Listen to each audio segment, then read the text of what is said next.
make a difference again. The world needs us now, more than ever. Are you with me? Hey guys, this is the Game Digest, and here is our final review for the latest FPS Blizzard release, Overwatch 2. By now you might have already heard about Overwatch 2's very disappointing launch, etched with broken promises like the unavailability of the highly anticipated PvE campaign, protracted queues, and several connectivity errors. But only days later, it seems that the game has climbed through the proverbial pitfalls that the launch found itself in, with the game's servers being greatly improved after a series of patches and server upgrades. Because of this, we can now fully discuss and review the overall state of Overwatch 2 and how this massive gameplay overhaul has really made an impact on its former players and a new breed of gamers who want to take part with the whole Overwatch experience.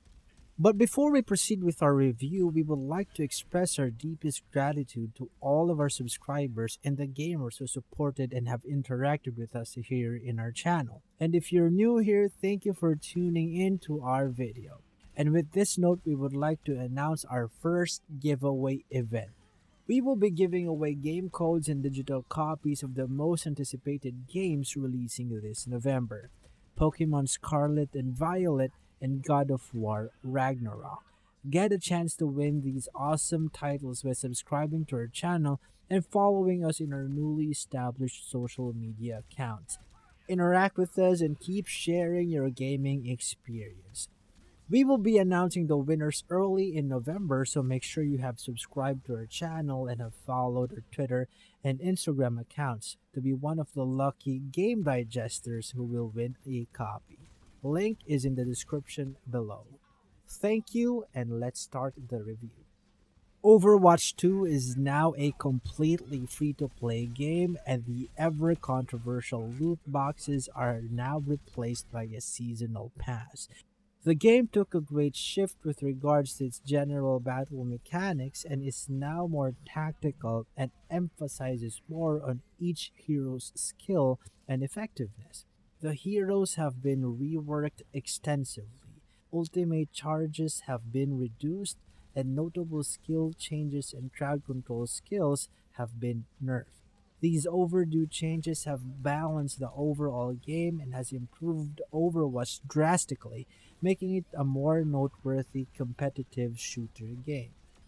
Compared to its previous unbalanced version, the new 5v5 team play is now leaning to a more balanced tactical approach, and this has really changed the way how the game is played. Having the standard composition of 1 tank, 2 damage dealers, and 2 supports is now the norm. Taking the role as a tank now is much more crucial than ever before, and choosing the right damage dealers and supports to synergize with the tank can really make a big impact to the overall team comp and tactical play of each game. Right positioning, battle formation, and timing of ultimates can either make or break the team fights depending on how they are executed and played. Fights now end quicker, quick deaths are more punishing, and the game is much more competitive. One important thing to note is that the hero counters now make more sense as the effectiveness of each role during fights determines the outcome of the game. The game also has new passive role buffs such as damage heroes now gain 25% movement and reload speed buffs for 2.5 seconds when they eliminate an enemy.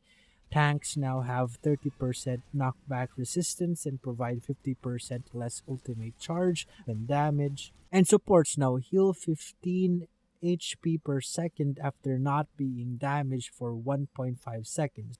These new passive role buffs give each role distinct advantage, making proper team composition vital for each and every game. In Overwatch 2, 3 new heroes and 6 new maps are added. The 3 new heroes are Sojourn, Junker Queen, and Kiriko.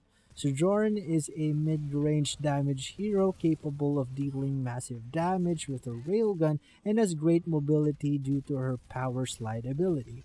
Junker Queen is a close-range tank who is able to inflict wounds on her enemies, dealing damage over time and is able to heal herself based on the wounds she inflicts.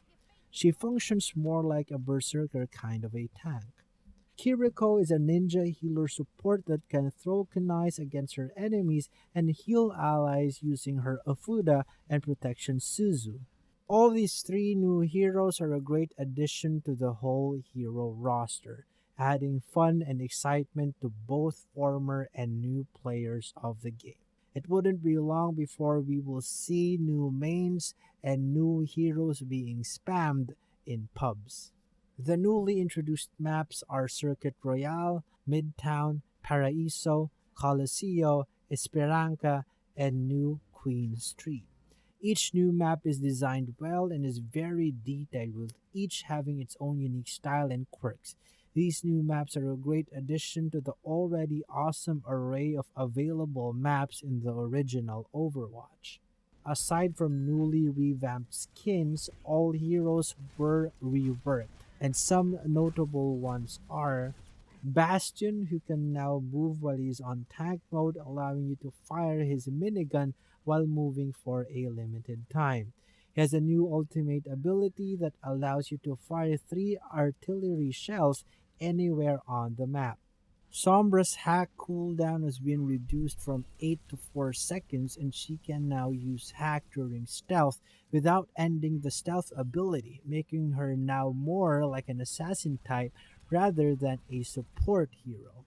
Cassidy's flashbang has been removed and was replaced by a magnetic grenade that can stick to enemies when thrown, which deals a good amount of damage when it explodes. Doomfist is now a tank, and his rising uppercut has been removed, and he gained a new skill called Power Block that allows him to block 80% of incoming damage and power ups your next rocket punch with 50% more damage, speed, and distance. Though sadly, his famous rocket punch, which can one-hit heroes, has now been nerfed. However, it still packs a punch and pushes back multiple enemies and disrupts enemy formations. Assault mode has now been replaced by a new mode called the Push mode in the arcade menu.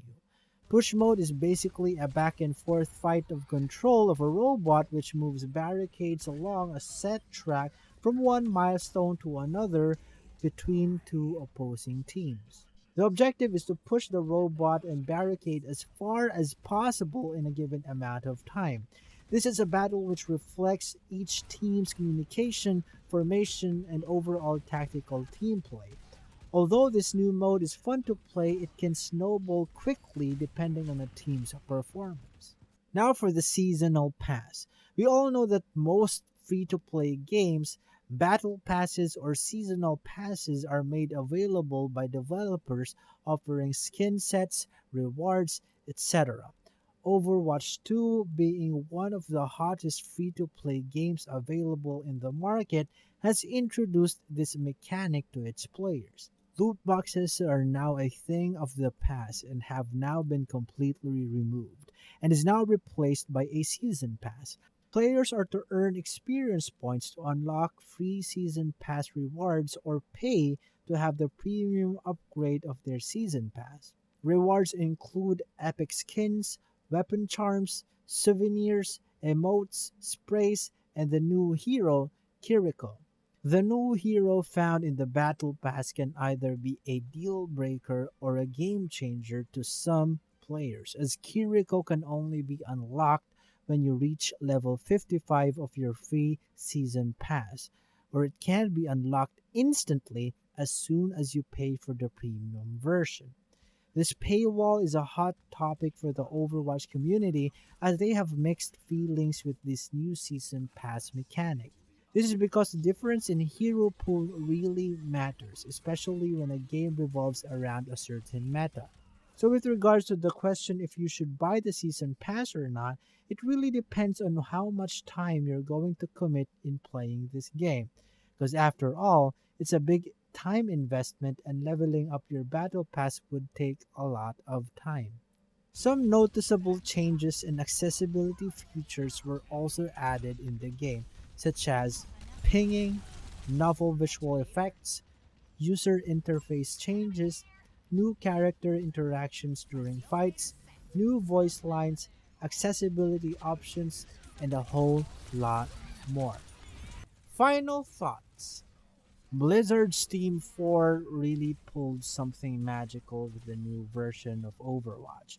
Though the launch was very disappointing and with its highly criticized Season Pass, still, with the new patches and fixes, we can now witness the strong effort that the developers made to give the players a new experience and a promising rework of the old game. Overall, these changes, updates, and the new content make Overwatch 2 much more fun, satisfying, and more promising than its predecessor. Feel free to post down below your comment about our video. Stay tuned for our next tutorial and guide for Overwatch 2. If you want more gaming content, be sure to like and subscribe to the Game Digest, and don't forget to enable notifications by clicking on the bell icon. Thank you for your support and stay tuned for our next game guides and reviews. We'll see you next time. Cheers.